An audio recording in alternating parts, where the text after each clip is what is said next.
All right, this thing on? You guys there? What's going on, everyone? Hello and welcome to the Southside Beat here on DK Pittsburgh Sports YouTube channel and podcasting network. My name is Chris Halicke. This is Greg Macafee to my left, and I hope everybody. I hope we're broadcasting live. We're trying from my phone hotspot right here. As you can see behind us, we are here at Saint Vincent College here in Latrobe. We are winging it today. We don't have a setup here. I'm trying to work that out with us having a spot where we can broadcast this podcast while we're here at training camp. So I'm going to do my very best to keep us in the camera shot to get the conversation going. Hopefully the laptop doesn't fall off. James says it here. Yes, from Latrobe, and yeah, Greg, first day, man. First day. It was a fun one. Obviously, players started showing up around 10 o'clock. It was good to kind of see nothing extravagant. I mean, really, other than we had a player show up in overalls and a cowboy hat. It was Landon Roberts. Landon Roberts. It was pretty interesting. Obviously, Russell Wilson, TJ Watt, all had some good things to say. Najee Harris as well. Obviously, Chris is typing that up, so you'll have a story on that here. Yeah. Right now, it's actually on the website right now, but he had some things to say about his contract situation and what he's hoping to prove this year. But definitely was a fun first day here, and we're not done yet. We still got Mike Tomlin later today, so. It was and Logan saying Latrobe quality. This is a running joke on the show, by the way. Is like, sometimes we have low quality, sometimes we have high quality. I hope that the Latrobe quality right now is at least okay. I'm not getting any, like, usually there's this little thing that comes up on our end where it kind of shows us if the streaming signal is low, and I'm not seeing that, so I hope everything's good. But yeah, that would be good. And yes, comment here from Dark Donnie. It is hump day. Hump day. You're here the reporting day here for training camp. No practice today.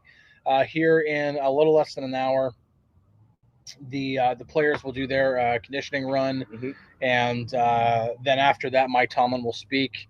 Mike saying, Chris, back in the Berg. I am happy to be here. We moved in yesterday. I'm just happy to be here, ready to report. So, I love you guys in the comments. You guys are awesome. So the one thing, obviously, and I've already written a good amount about it. I'm going to add a little bit more to it, but the stuff with Najee, he spoke today. And the thing that really stood out to me, two things really stood out to me. The first thing was that he does not need this whole, like, having my fifth-year option decline. Some people would use that as, all right, well, I'm going to give you a big, huge FU, and that's my motivation. He said, I don't need motivation. Yeah. Like, I don't need to be motivated. And that's a good thing to hear. But then the other thing that really stood out to me is that there's just no clarity here. Yeah. There's still no clarity.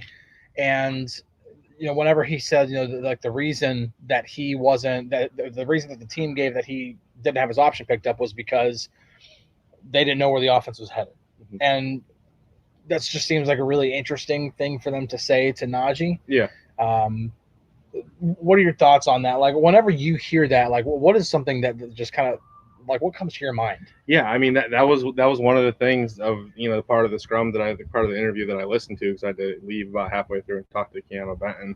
But I mean, they were just kind of unsure of where it was going at the time when their contract discussions were going out. But, like, the first thing that pops to my head is, what's his role in the offense even this year and beyond that if he does come back. Yeah. I mean, he's a former high pick for the Steelers. So how do they see him using, or how do they see themselves using him even this year? Is it going to be more of a split kind of situation between him and Jaylen Warren? I think those are the questions that kind of pop up for me. Yeah, and it is curious because Jaylen Warren also spoke today, and I had a chance to ask him about what's your relationship like with Najee off the field. I mean, you two on the field are one of the most productive running back duos in the league. Yeah.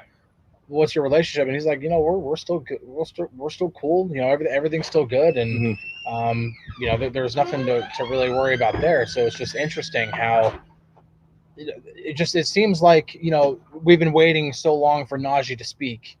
And other than the fact that, I don't know. It seems like there's still a lot of fogginess. And other than the fact that he definitely doesn't need to be motivated. Yep. It's like, that's it. And I mean, he did come out today and say, like, he would like to be here long term. He likes living in Pittsburgh. He likes playing for the organization. But you could tell, like, throughout the morning that he did not want to talk about anything. I mean, when he arrived, if you guys didn't see the video, when he arrived, he got out of his car and he carried his suitcase through the grass and didn't go down the steps and, like, jumped down, like, off of a ledge to get into Rooney Hall. Yeah. And you could tell he didn't want to talk. Might as well have done a barrel roll to get out of the way. Like, he was doing everything possible. It was, I mean, I wasn't obviously here for OTAs or minicamp, but it did seem like it was a very similar feel. I've been in the room before. I know what Najee looks like whenever he is avoiding reporters. It was very, very much the same body language. Yeah. And ironically enough, he was wearing a T-shirt today that on the back said "Ready to Die." Yeah. And at one point, whenever he was getting more stuff from his car, he went up to his car and then he took a golf cart with it, like one of the employees that work here, and he literally laid on his side where that "Ready to Die" was actually facing toward the reporters. And I'm just like, is that like a signal of what's to come here? Like, it was really interesting. But we I don't know, it was a very, very interesting day because, so many other things are going on. Russell Wilson showed up and obviously huge crowd for him whenever he spoke, and TJ Watt spoke today, and Alex Highsmith, and several players spoke today. But it just seemed like that. Okay, where's Najee at? What's he doing now? It was just like that seemed like what everybody was just. He was one guy we were tracking throughout the afternoon to see if he was going to talk, and he ended up talking. And I mean, he seemed to be pretty cordial. But as he entered the scrum, he was like, How long do I have to talk? He asked one of the media. He was like, "How long do I have to talk here?" Yeah, it was, and it very much had a Marshawn Lynch-ish feel to it at the beginning. Like, didn't actually say something like, "I'm just here so I don't get in trouble," or "I'm just here so I won't be fined," or anything like that. But he might as well have because like the first couple answers were not very much, like a couple words, and that was it. So. It's interesting because you could tell you could already kind of tell he doesn't really like speaking to the media. Not every player does, and I get that, I understand that, but I don't know. It feels different. Yeah. I don't know if it just feels like he's about to be on his way out. I don't know. It seems interesting to me because when I look at it, and I put it in my story if you want to go read it on DK Pittsburgh Sports. For me, I look at the numbers and it makes sense to me. Like, I don't think Najee's a bad fit in this offense. For what Arthur Smith does with the wide zone system and everything like that, I don't think that this is a bad marriage here. Yeah, not at all. But obviously the Steelers are hesitant. Maybe that's just the reason they gave. Maybe, as I've been suspecting all along, maybe they just want to maintain flexibility because they have a lot of contracts they have to make decisions on after this season. So maybe that's it. I think that could play into it a lot because you got to think. I mean, we talked about this before that they still have to pay a quarterback next year. They got two guys that are on 1-year contracts, and they still. But they're also gonna have a little more flexibility next year, as well in terms of cap space and salary and everything like that. Yeah. So I think that could play into it. But it's a very unclear situation. It's a very foggy situation. At this point. It's interesting, but obviously once. And also, when we talk about long-term extension, he said he's open to it, but he also said, I asked him directly, are you open to it if they approach you about negotiations? And he said, nothing's happened so far. And I'm not, he said, I can't control that. I'm not going to focus on that. It's like, if they want to come to the table and talk, we'll address it at that point, but that's not happened so far. And that's after I've been told by people inside the building that they would like to try to talk with Najee this summer. So maybe something will happen. Maybe it won't. Maybe they've changed their mind since then. I don't know. So it is interesting. Any other main takeaways that you have from today? Anything that really stood out to you? Because I mean, shoot, Landon Roberts showing up in a Cowboy hat and overalls was hilarious to me. I think one thing that stood out for me was DK put it in the feed already, but Russell Wilson and kind of talking about his receivers and the skill players on the offensive side of the ball, and just kind of how he glowed about all of them. So it gives you high hopes for what they've been working on and everything. And I think some of them met him in San Diego, I believe, earlier this offseason to kind of work with him and figure out timing and everything like that. So I think we'll see a lot about that. And he spoke pretty highly about Arthur Smith's offense as well, and how they kind of got a head start in OTAs and minicamp, and they're coming into this week and just kind of refining everything and making sure they're putting in that extra time, studying the playbook, and so they know what they're doing every time they step onto the field. So I thought that was pretty interesting, and just kind of the happiness about the offseason, the excitement about the offseason, and the additions on defense.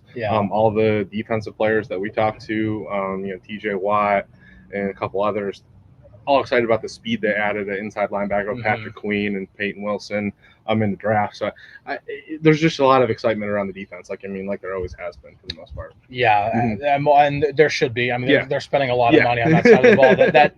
That group has to perform this season. But when it comes to Russell Wilson, he just continues to look the part of I say look the part of a franchise quarterback, and he has been a franchise quarterback in the past.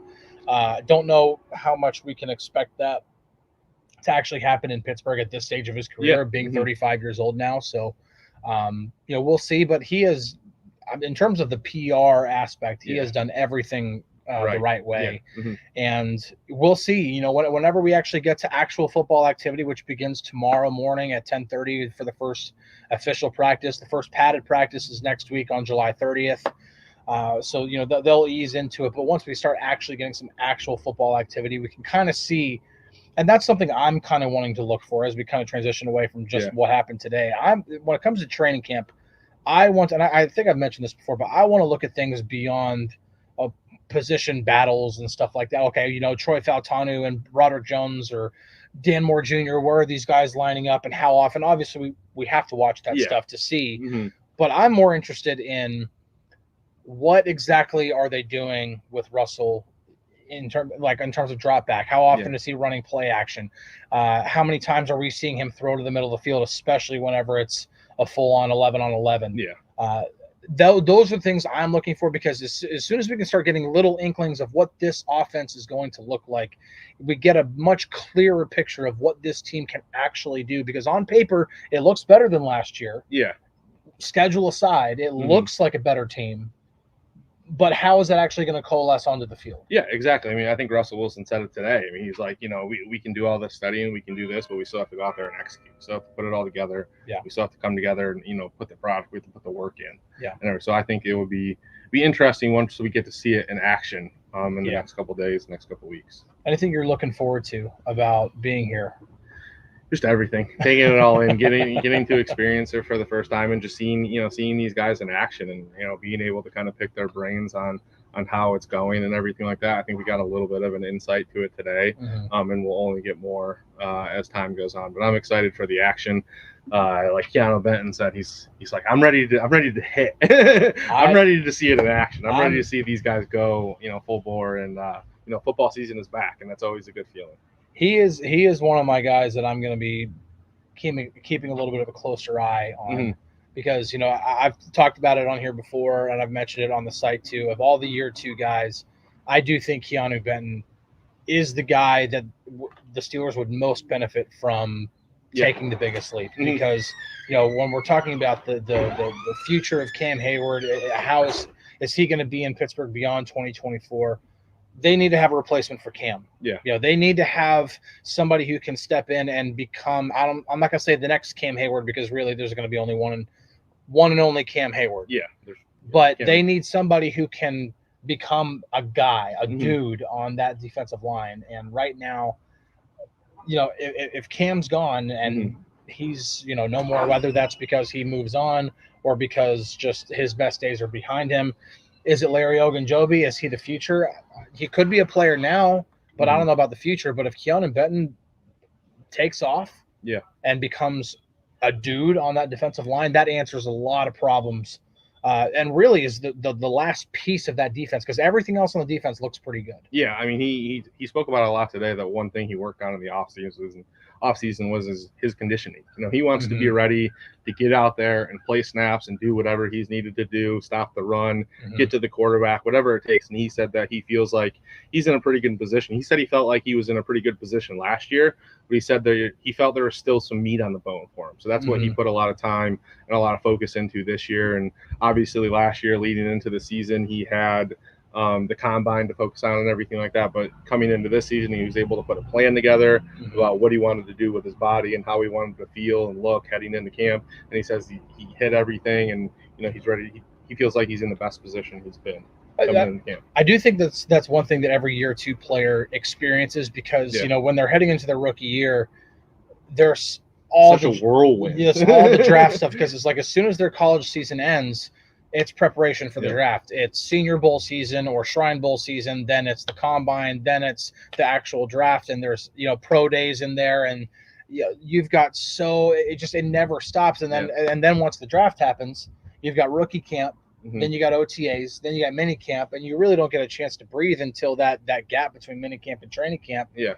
So now they've had an entire offseason to go through the same offseason that all the other NFL players have gone through and go through every year. So I really am curious to see what Keanu Benton looks like, as Mike Tomlin puts it, in the second lap around the track. Yeah. So I'm interested to see that. Also, Mike Tomlin, I think we already mentioned on here, but just a reminder, Mike Tomlin is speaking today, approximately 4:30. That's obviously dependent on the condition run that they do here at 4:00.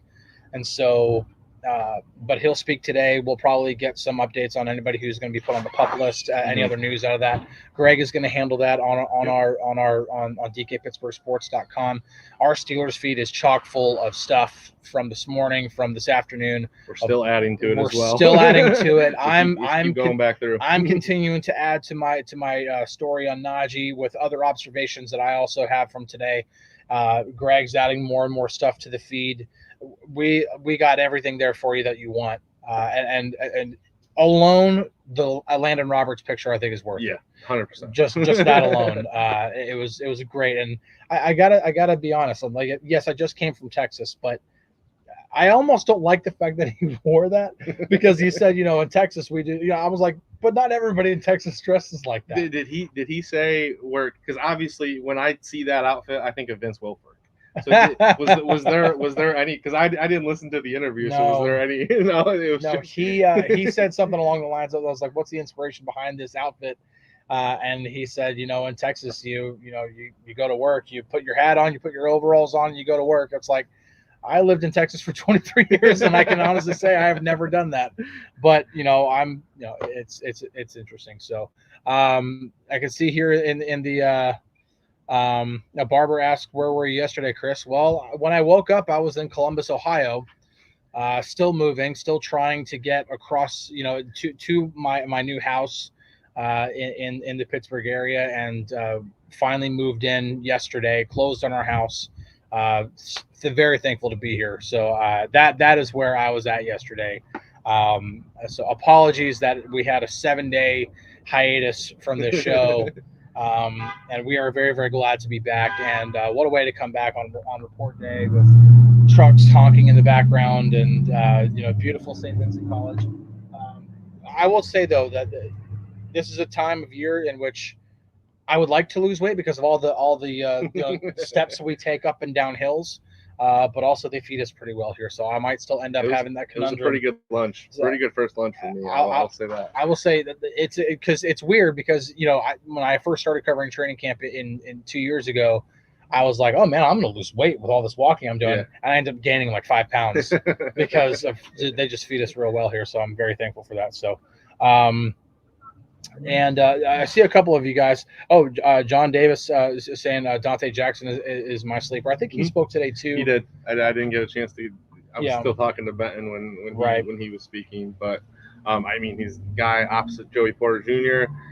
He's better than what they had. Yeah, that's what I've constantly been saying is that he is better than what they've had, and they've needed that. They needed another guy on the opposite side, and a guy who can handle more zone coverage, which I think fits Dante Jackson really well because he has the foot speed and the quickness to be able to read and react a little bit better in zone. Because they can go ask Joey. That's the beauty of having a shutdown corner. You can go ask that guy to be like, hey, just go cover this guy all day. Yeah. And then let everybody else do their thing. And I think that I agree that Dante Jackson. I think he play big. I think he have a big role this year. I wouldn't say like the sleeper, but I think his addition.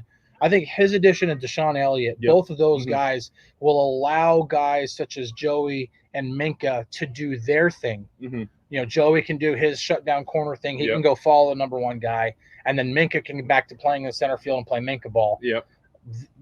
I think that alone is going to help that secondary.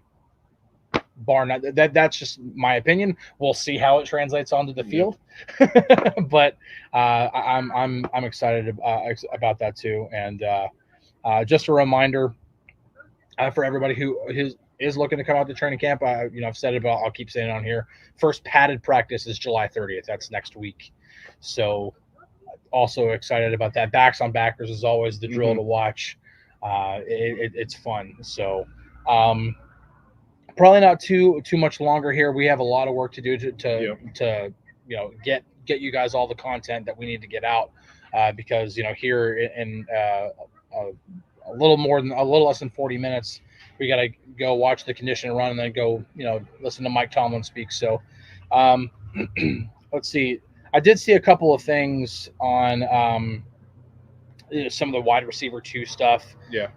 Russell Wilson spoke about that. As a matter of fact, DK asked Russell Wilson about that earlier. It is here on our YouTube channel. So as soon as this show ends, before you hop over to the Ramon show, or I would say stay here for the Ramon show at 4:00, go watch that video. Russell's answer was fantastic. Of course, he's got, like I said, he's got this PR thing down. No, he's going to say all the right things. He knows what he's doing. And he said all the right things, but still it's interesting to hear how he speaks about all of these guys because we know what George Pickens is. We know who he is. We know what he's capable of, but it's this question of,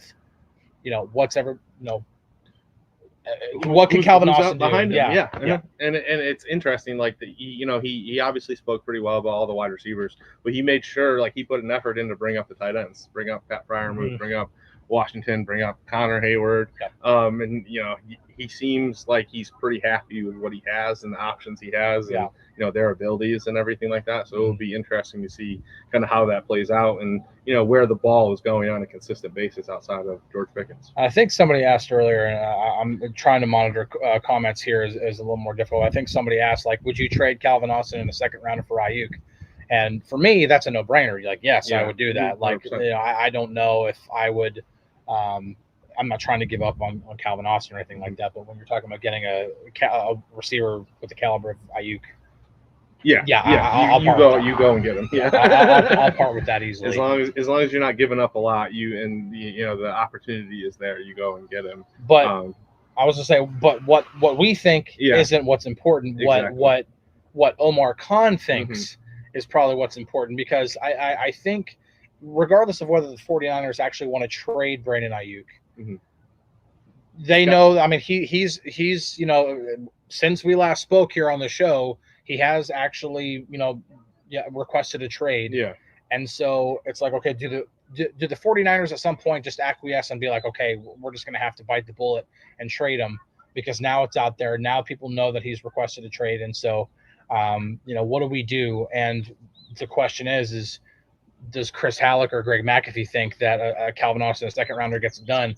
It's a matter of what is Omar Khan willing to part with? Because I don't think a trade gets done unless it is what Omar Khan is comfortable giving up. I don't think he's going to go way above and beyond. I think he's going to continue to play the waiting game as he has all this time. I mean, he's shown it throughout this offseason, and what he's done since taking over is that he's only going to do things that benefit him, that make sense for the team. And if he's not giving up, if he feels like he can get it done with what makes sense for the Steelers, he's going to do it. But if it's outside of that, I don't think it gets done. And I think it also is up to if the 49ers actually want to get rid of him. I mean, there are rumors that they don't want to trade him, and there have been reports and stuff like that. So I think it kind of depends. I think it's a two-way process of. But if there's a deal that makes sense for the Steelers and they're not giving up more than what they should. get it done. I do think, and if you were to twist my arm or put a gun to my head and say, and say, Chris, do you think that this is actually going to happen? Like, do you think? I would say yes. I think at some point, it doesn't have to be today. It doesn't have to be tomorrow, and it might not even be before training camp's over or before even it could be after all the preseason games are played. Yeah. But I think at some point it will eventually get done. That's just my gut feeling. I don't know any more than that. If I could, I could tell you. I would tell you if I knew, but I really don't know. Yeah, I mean, I think if he doesn't get done, if it doesn't get done with Ayuk, I think Omar Khan goes out and does something. I think they bring someone else in from the outside to add to the receiver room. If it's not Ayuk, I don't know who that might be. I think there's some other options out there, but I think it just if it doesn't get done with Ayuk, I think something else gets done. I think the other thing that we don't want to completely forget about here is the value of being where we are right now, being at training camp, because you never know who's going to ball out. Yeah. Who knows? Maybe Roman Wilson is everything the Steelers need at that wide receiver 2 position. Yeah. Regardless of what we see on film at Michigan, regardless of what we think about him, maybe he just goes out onto those practice fields on the Chuck Noll field right over here, not too far from on my right-hand side, and he just balls out. He becomes this year's Jaylen Warren that he did 2 years ago. And all of a sudden they're like, yeah, we don't need to fork over, a couple of high draft picks or whatever else for Brandon Ayuk or DK Metcalf or a Cortland Sutton or anybody else. Maybe we're good with what we have. Yeah. And that's the value of getting to where we are now for Omar Khan waiting the amount of time that he has, because who knows, maybe they don't need to trade for one, even though we all think they do right now. Maybe once they get some practices in and they get either all the way through training camp, maybe they have their guy, and they just don't know it yet, and we don't know it yet.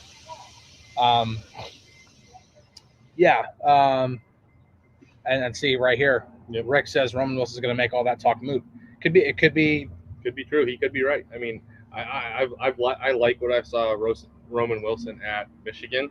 I think he could come in, and I think he could be a contributor to this offense, and he could come out here, like you said, step up and show what he's capable of, and they could be set where they are right now. Yeah, because it is possible. We talk about how rookies aren't handed jobs. Well, Jaylen Warren was good enough to be an undrafted free agent, and by the time they made a decision about the 53-man roster, not only did he earn a roster spot, but was pretty much already inserted as the number 2 running back. Yeah, that's not easy to do. Not even for Mike Tomlin, who at one point did pretty much just hand Kendrick Green a job. It's not impossible. If Roman Wilson goes out and just shows that he could be like the next legitimate NFL receiver, maybe they don't need to go get a guy. And some people are really confident in Calvin Austin. He was apparently really, really good at OTAs and minicamp. We'll see. Training camp's a different situation. I've seen him at training camp before. I want to see what he looks like whenever he's out here. See how much better he looks. You guys are getting it. Mr. CJ Jr. says patience is key. It's I applaud Omar for doing that, because it's the right thing to do. You don't want to be desperate. You want to make the right moves. And I think that the way that he's handled this entire wide receiver 2 conundrum, even though we've all been screaming that, hey, this is the biggest weakness on the team, sometimes it could be funny, because we could look back at this 2 months from now and be like, why was everybody freaking out? Yeah. Because it ended up working out either way. Maybe that doesn't work out, but maybe it does. I don't know. We'll obviously see. You see a lot when the guys step on the field and, they start running through the plays and everything like that. That tells the story right there. Yeah. So obviously, like Mr. Patience is key. That's how it goes. All right. Well, we're going to go ahead and wrap it up here from sorry, we're not going to be doing a really long show. It's hard to broadcast. The computer's probably getting hot from being out in the sun and everything like that. So thank you guys so much for tuning in. Thank you guys for being patient while the show took a brief hiatus. But, man, we're back here, Latrobe, for the next 3 weeks. I'm excited. Greg's excited, man. Football's back. Football is back. As much as it can be right now, first practice is tomorrow. Definitely excited about that. It's a morning practice, so I think at some point it's the first day of training camp, so we'll see how the schedule looks throughout the day. But during the week, which is obviously when we do the show, the practices are in the morning, so I would think we get to do a show at some point. But we'll see. We'll figure it out. We'll keep you guys updated in the community section here on this channel, and then also in our Steelers feed as well, just in case we can't do a show or whatever reason. Either way, we'll keep you guys updated. So for right now, plan for us 3 o'clock tomorrow. Again, Greg, any last? Excited, man. I mean, I've said it a couple times already, but football is back. I mean, it's one of the best times of the year. So we're excited to get going. I'm excited to get going. You're here. I'm here. I'm so happy to be here. Ready to go. All right. Well, thank you guys so much for tuning in. We will be back tomorrow, hopefully. We'll keep you guys updated. Thank you guys so much. Happy report day, and enjoy that first practice tomorrow if you're coming out. I hope you guys have a great time. We'll see you guys later. Bye, guys.